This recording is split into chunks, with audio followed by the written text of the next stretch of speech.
Thank you very much. It was a privilege to listen to Chancellor Merkel.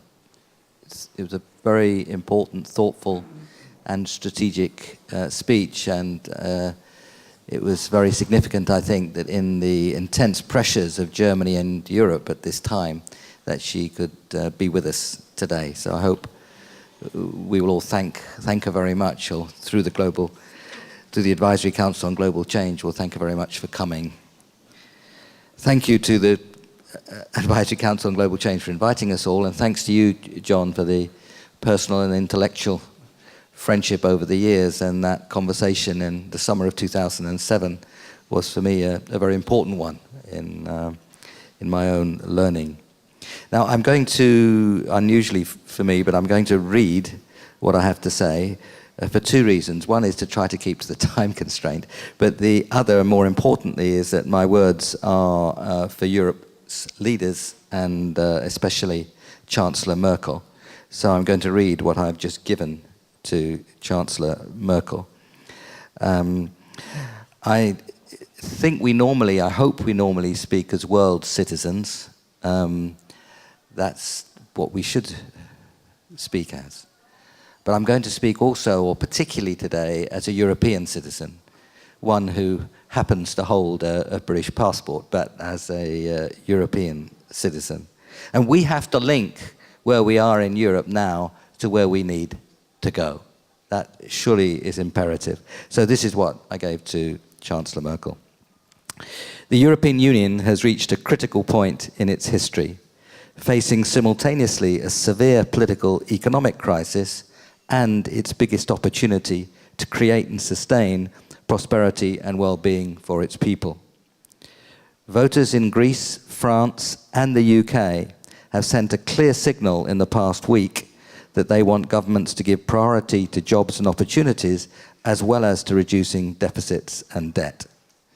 Prolonged stagnation or recession not only wastes resources now and deeply damages the skills of the next generation, but it may also produce dangerous political instability. I speak also today as someone who's worked on public finances, public policy, and economic growth all my professional life. As an academic at the LSE and elsewhere, chief economist of the European Bank for Reconstruction and Development, chief economist of the World Bank, and a senior official in the UK Treasury. I take fiscal responsibility very seriously. We have to start with three basic economic realities. Fiscal response, and I think particularly of Europe, of course, at the moment.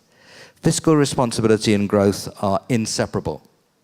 The absence of one undermines the other. Second, an attempt at a consumption-led recovery will not be credible. Third, structural reform is indeed essential for increasing productivity and competitiveness, but it takes time. Thus, the recovery must be led by investment. Although domestic consumption in most member states is weak, many companies have significant savings and strong credit positions. But to invest, they require confidence, not only in the future of the sectors they invest in, but also in the public policies that are associated with them. The low-carbon sector is the only credible growth story over the next few decades. It offers the prospect of intense creativity and innovation, which can deliver an attractive and prosperous future, not just for Europe, but for the world as a whole. The high-carbon path leads to huge risks of potentially catastrophic societal and economic consequences from climate change. In this group, I don't have to elaborate the reasons for that. But we also know that delay is dangerous. From the flow stock process of flows of emissions to stocks of concentrations, that's a ratchet effect, and because of the dangers of lock-in of high carbon capital and infrastructure. Delay is dangerous.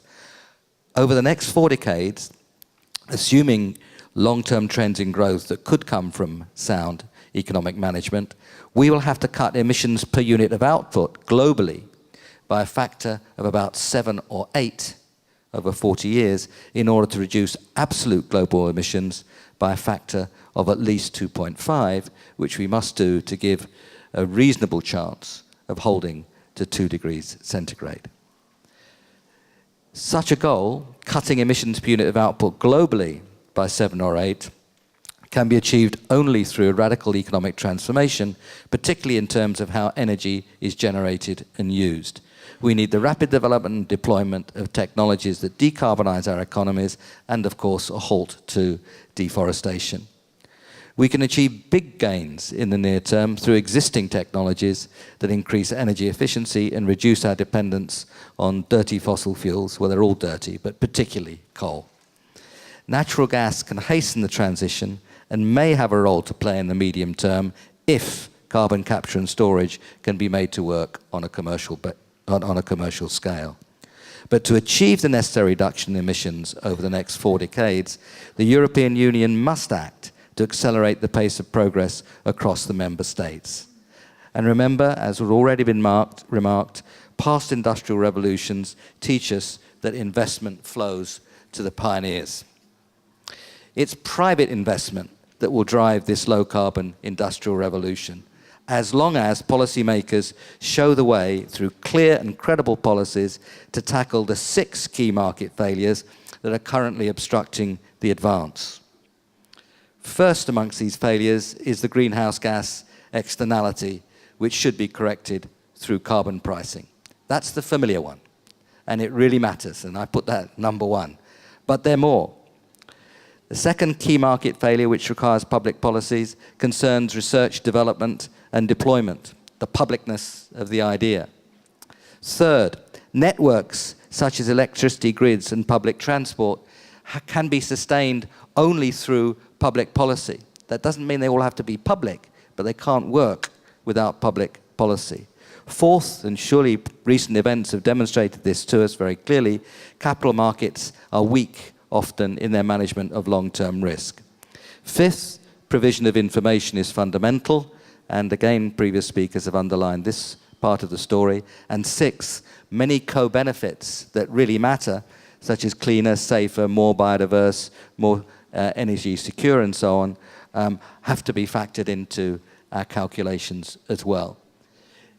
Those 6 market failures are the areas where we must work to manage public policy so this new industrial revolution can take place. Private investors are discouraged from exploiting opportunities in the low-carbon sector by the risk that national governments and Europe as a whole will fail to implement consistent policies to overcome these market failures. Clarity is essential. Policymakers can boost investor confidence and still exercise fiscal responsibility. The route is through clarity and credibility in their actions. That way, they reduce policy risk. Let's be very clear. Failure to correct market failure is to distort markets. Examples of policies, I'll be very quick, but it's important that we get specific, and we get specific soon. And indeed, I hope that when François Hollande comes here next week, this is the kind of specificity that will be absolutely central to the agenda.